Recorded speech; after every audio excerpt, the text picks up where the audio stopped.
যে আপনার কারণে আপনি আজম সাহেব জি আমার সঙ্গে থানায় কেন কি করেছি আমি? দেখুন আপনার নামে একটা ওয়ারেন্ট আছে। কিসের ওয়ারেন্ট? থানায় গেলে সেটা বুঝতে পারবেন। কিন্তু আমারও কিছু বলার আছে। আপনি অবশ্যই বলবেন, তবে যা বলার থানায় গিয়ে বলবেন। চলুন। কি ব্যাপারে সাহেব? কেন আপনি কিছু জানেন না? না আজম, তুই কিছু করেছিস?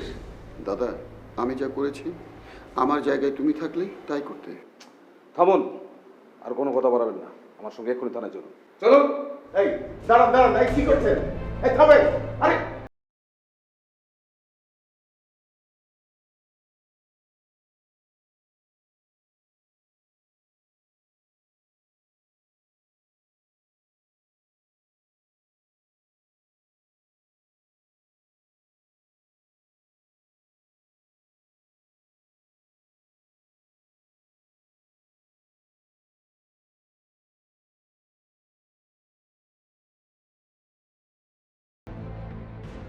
ঠিক আছে বাবা, জামালকে নাকি ধরে নিয়ে গেছে।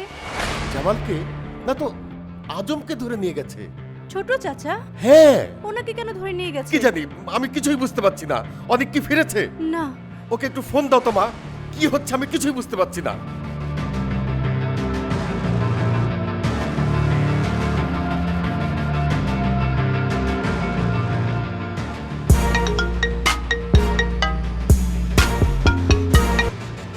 হ্যালো, হ্যালো, হ্যাঁ বলো। ছোট চাচাকে পুলিশ ধরে নিয়ে গেছে। তুমি কি একটু দেখবে? তা আমি কি করবো? আমি কি উকিল নাকি? আশ্চর্য, কেন ধরেছে, কি কারণে ধরেছে সেটা তো আমি জানি না। বাবা খুবই টেনশনে পড়েছে। তো টেনশনে বললে পড়ুক, আমি কি করবো এখন? তোমার আসতে কি দেরি হবে? আমার যখন সময় হবে ফেরার তখনই তো আমি আসবো। আর কিছু বলবে তুমি? না। রাখো তাহলে।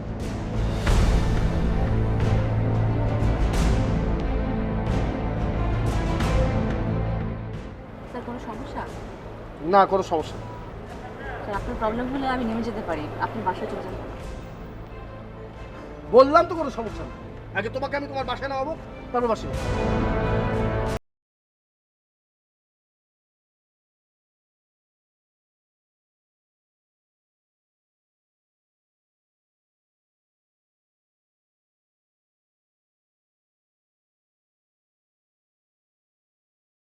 আমি আসলে বুঝতে পারছি না আমার কি করা উচিত।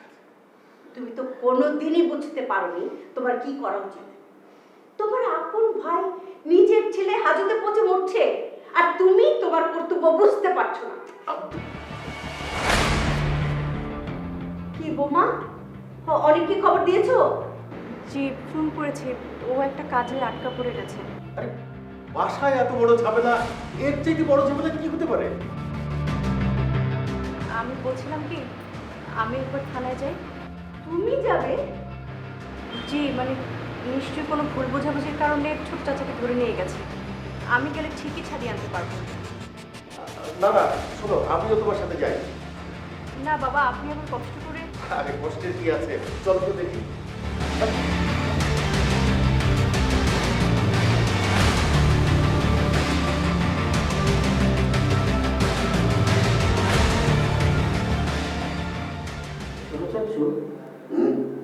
ওরা কি আমাদেরকে মেরে ফেলবে? কি কাঁথার মতো কথা বলছিস? মেরে ফেলবে কেন? আচ্ছা তোকে কেন ধরলো? আমি না ঠিক জানি না, তবে ধরে যেহেতু এনেছে নিশ্চয়ই কোনো না কোনো একটা অন্যায় করেছে। কাঁথা কোথাকার। শাশু, আমার না অনেক খিদে পেয়েছে। ওরা কি আমাদেরকে না খাইয়ে মেরে ফেলার প্ল্যান করেছে? অবশ্যই ডিনার করাবে। দাঁড়া, আমি খোঁজ দিচ্ছি। হ্যালো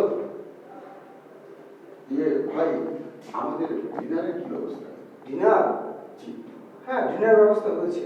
এমন ডিনার দেবো না, খেয়েও ফুল পাবেন না। চাচু, থাক, ডিনার লাগবে না, আমার না খিদে মরে মরে গেছে। থাক, লাগবে না। আচ্ছা, তুই কি গান শুনবি? গান শুনলে কিন্তু ক্ষুধা কমে যায়। না না চাচু, এখন না গান শুনতে ইচ্ছে করছে না। এখন কি করতে ইচ্ছে করছে জানো?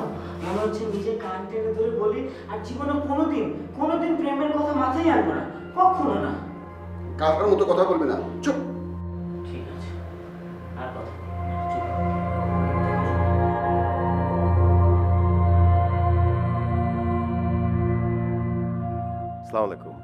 আসসালামু আলাইকুম। ওয়ালাইকুম আসসালাম। আপনারা? ইয়ে মানে আমার ছেলে, আমার ভাই এখানে। ঠিক আছে, আপনারা বসুন। কি নাম? জি, মিজানুর রহমান, অবসরপ্রাপ্ত সরকারি অফিসার। না না, আপনার নাম জিজ্ঞেস করিনি, আসামিদের নাম বলুন।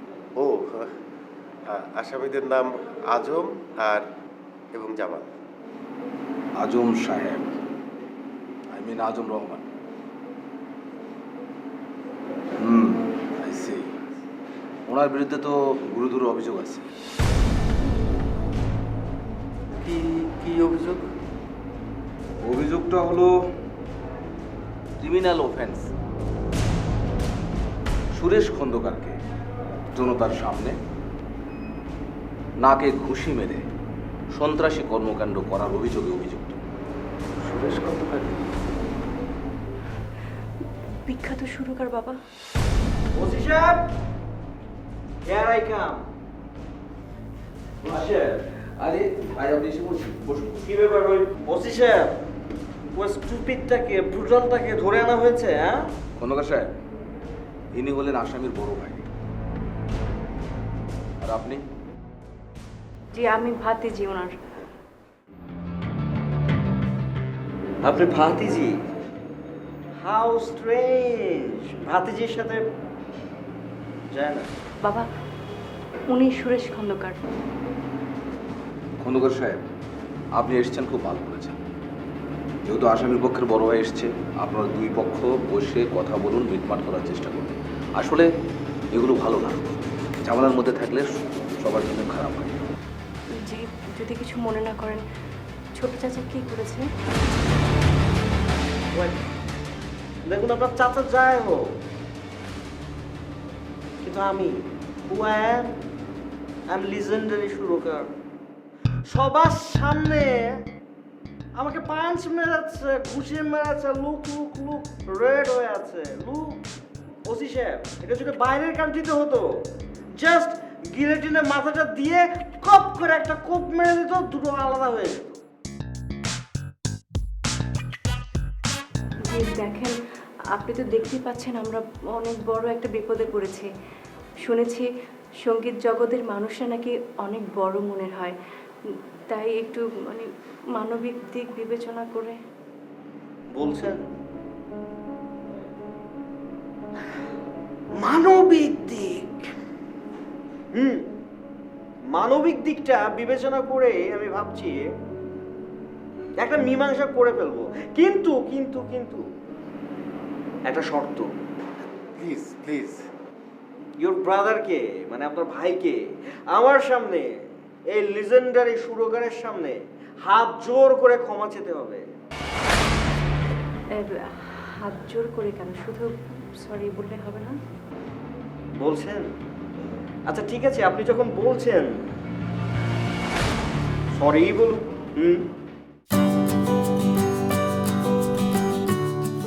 ওকে, বুঝতে পেরেছি। আমি আসামিদের লাগছি। সেন্ট্রি, আসামি দুজনকে নিয়ে এসো। আপনাদের গেস্ট আসছে, আসেন আপনারা আসেন। জামাল, জামাল, আমাদের গেস্ট এসেছে। ভাই, আমি কিন্তু কোনো দোষ করিনি, বিশ্বাস করুন।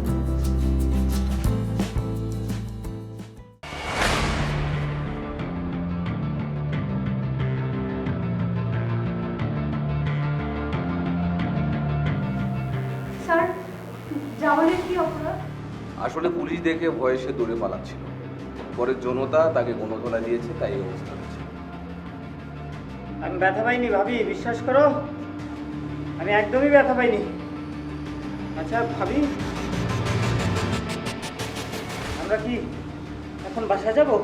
যাবো যাবো। ভাই বাসায় যাবো। এই ছাড় ছাড় ছাড় ছাড়। এই ছোট্ট একটা মেঘমাঠ হলে আমরা বাসা চলে যাবো। আজম, তুমি ওনাকে চেনো? চিনব না কেন? এক নম্বরের দুশ্চরিত্র। What? Oh my God! এই সুরেশের তো মিউচুয়ালে যাওয়াটাই ভুল হয়েছে ব্রুটালের সাথে। আহা, উনি একজন সম্মানিত ব্যক্তি। সম্মানিত ব্যক্তির সাথে আদবের সাথে কথা বলতে হয়। একজন ভদ্রলোককে তুমি সবার সামনে চড় মারছো, সেটা কোন নীতিতে পড়ে? উনি সবার সামনে একটা মেয়েকে কি করেছে সেটা আপনি জানেন না মেজদা? আজম, উনি সবার সামনে করেছেন, ওখানে আরো লোকজন ছিল, তারাও দেখতে পারতো। তোমার দরকার কি? ওরা সবাই তার পোষ্য ছিল, কারো সাধ্য ছিল না ওনার কোনো কিছুর প্রতিবাদ করার। আমি বলছি তুমি ওদেরকে সরি বলো। বলো সরি। সরে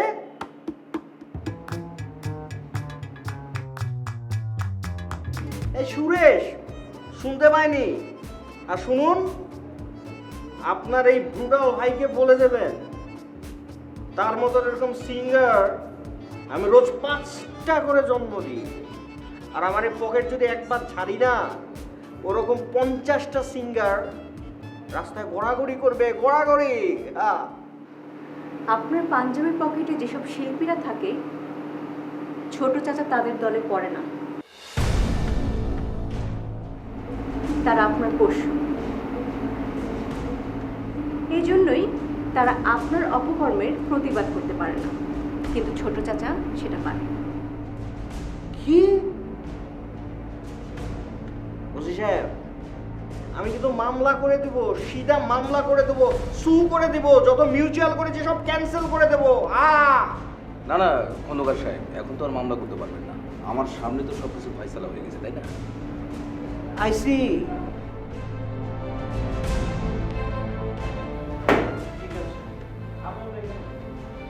মিডিয়াতে কি করে সে গান গায়, তার মুখে আওয়াজ বেরোবে, আমি দেখে নেবো। I see.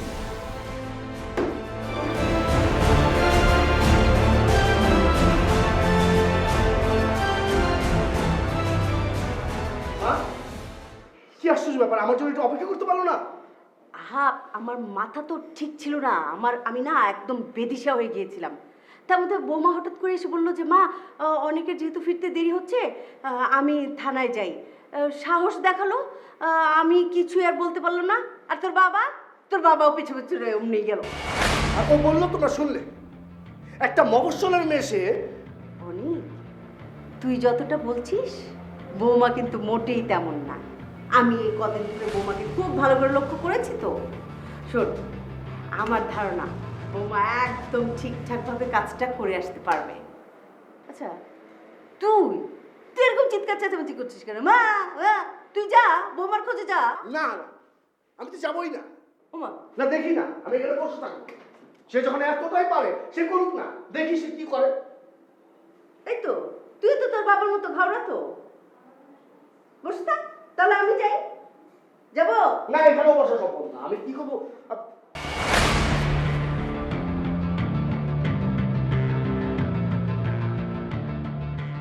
মন খারাপ? হ্যাঁ দাদা।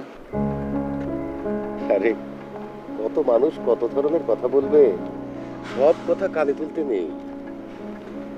আমি তোকে বলছি, তুই একদিন অনেক বড় শিল্পী হবি।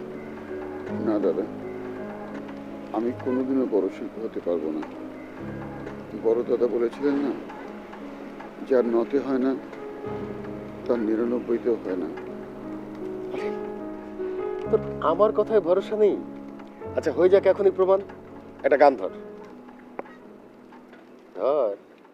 কে আমায় আশার আলো জেলে দেবে, কে আমায় আশার আলো জেলে দেবে।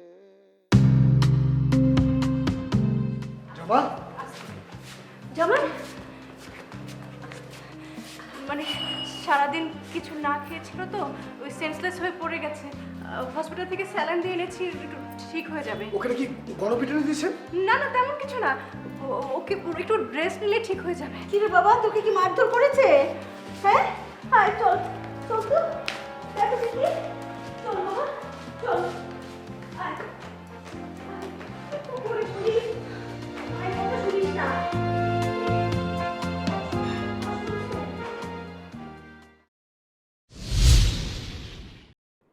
তুমি আমার নামে কি বলেছো? কখন? আমি কি তোমাকে বলেছি আমার ফিরতে দেরি হবে? না, তা না। তাহলে এত যদি হিরোগিরি দেখানো শখ হয়ে থাকে, তাহলে আমাকে ফোন করে না আসতে বললেই পারতে। তুমি এসব কি বলছো? তুমি আসতে পারবে না? প্লিজ আর কোনো কথা বলবে না।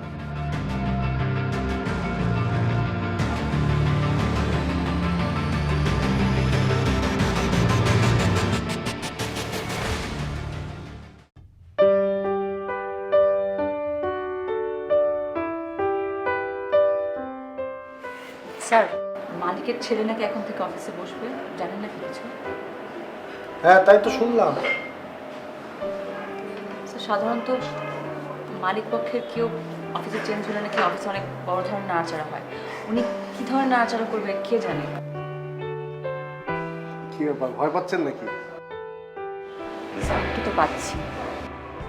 ভয় পাবেন না, আমি আছি তো, টেনশন করার কিছু নেই।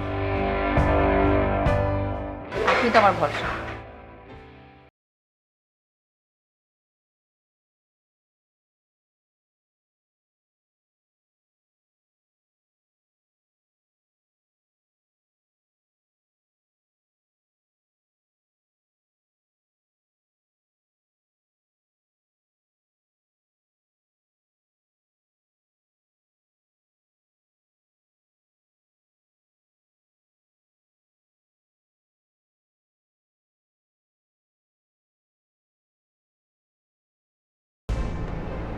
হ্যালো, শ্বশুরবাড়ি গিয়ে তো আমাদেরকে একেবারেই ভুলে গেছো।